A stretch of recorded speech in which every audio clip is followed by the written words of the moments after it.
In this video, I want to discuss with you the benefits of Gotu Kola, also known as Brahmi in Ayurvedic medicine.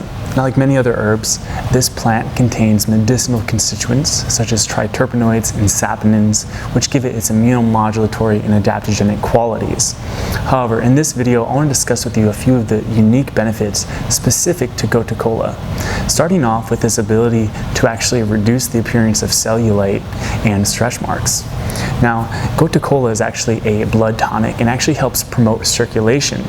And so the way it really helps reduce the signs of cellulite and stretch marks is by improving blood circulation and blood flow to the surface of the skin.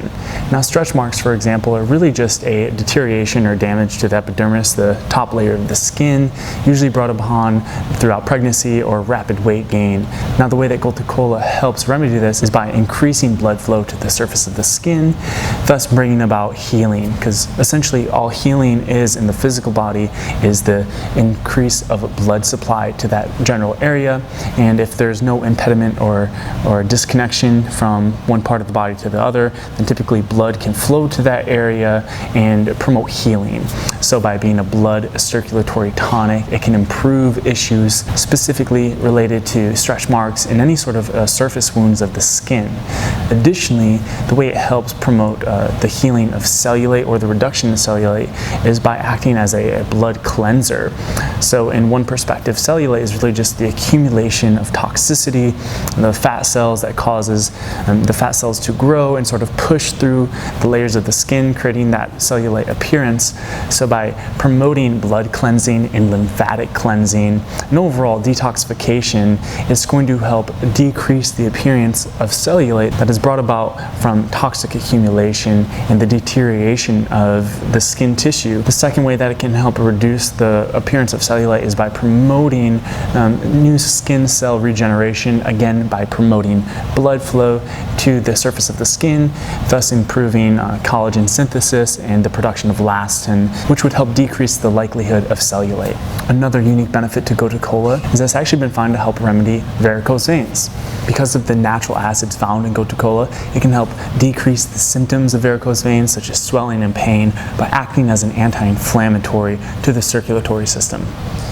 One of the more traditional and ancient benefits of Gotu Kola is that it is an adaptogen herb that can be used to remedy issues such as anxiety, which is really just a sort of chemical manifestation or an emotional manifestation of excess stress hormones in the body, such as cortisol and adrenaline, which in excess can lead to feelings of anxiousness.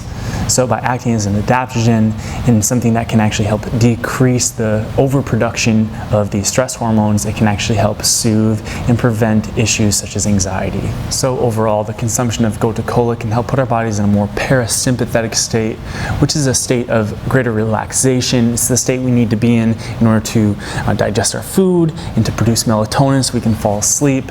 So by putting our body in this parasympathetic state, we're less likely to feel anxious and sort of wired up. Another great benefit of Gotu Kola is its positive tonifying effects on our central nervous system, particularly our cognitive function, and the prevention of neurological disorders such as Alzheimer's and dementia. So Gotu Kola is essentially, in a few words, an anti-inflammatory to the brain. It has actually been shown in clinical study to prevent the calcification or the alkaloid plaque that accumulates on the brain and causes Alzheimer's. Now, according to modern research, this ability alone could be traced back to its triterpenoid content.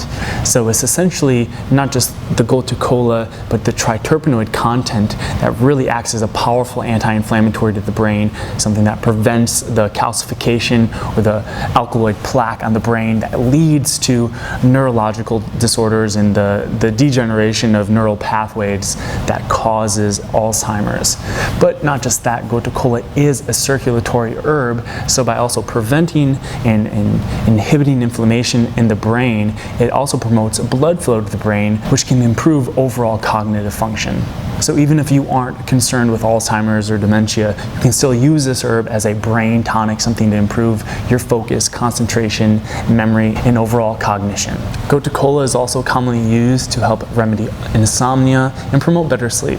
And does this in two ways. The first, as I mentioned earlier, is it can help put our body in a more parasympathetic state. So in a parasympathetic state, we are relaxed, we have low amounts of cortisol in our body, which is ideal for melatonin production, which is the hormone that we need in order to induce sleep and go into a deep state of REM sleep. Additionally, Gotu Kola has been found to possibly improve the production of GABA, which is an amino acid that helps us feel relaxed. So with these two things combined, we find that Gotu Kola could make a really good potential sleep tonic and something that could remedy issues of sleep such as insomnia. Last but not least, Gotu Kola is commonly used in Ayurvedic medicine as a tonic to the hair, something that is used to prevent hair loss and promote hair growth. And it does this in a few ways. First, as I mentioned earlier, is a circulatory tonic.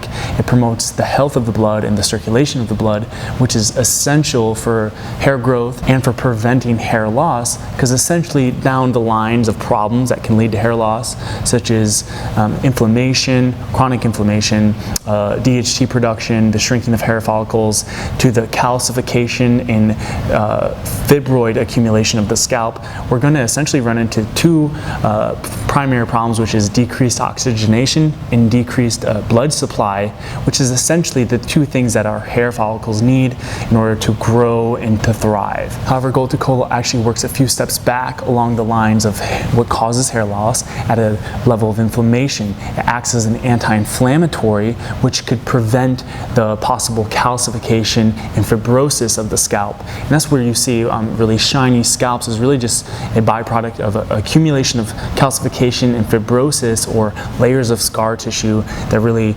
shrink and choke the hair follicles, blood supply and oxygen supply off, leading to hair loss and the death of the hair follicle basically. So by acting as an anti-inflammatory to the scalp, it's going to help prevent any sort of damage, shrinking or death to the hair follicle that could lead to hair loss or thinning hair. So these two things in combination makes Gotu Kola a really great sort of superior tonic herb for the hair. It is often referred to as the king of hair as an herb in Ayurvedic medicine. So this is a really great herb for that as well. So these are the primary benefits of Gotu Kola. If you're interested in supplementing with it, you have a few options. You could always take Brahmi as a tea by either soaking the leaves or buying a bulk powder and making a tea out of that and just straining out the bulk powder or the tea leaves out and just drinking that on a regular basis. It is common in Ayurveda to make an oil decoction. It's very common to find infused oils with Brahmi to apply to the scalp for preventing hair loss or reversing hair loss, or just essentially nourishing the hair that you already have.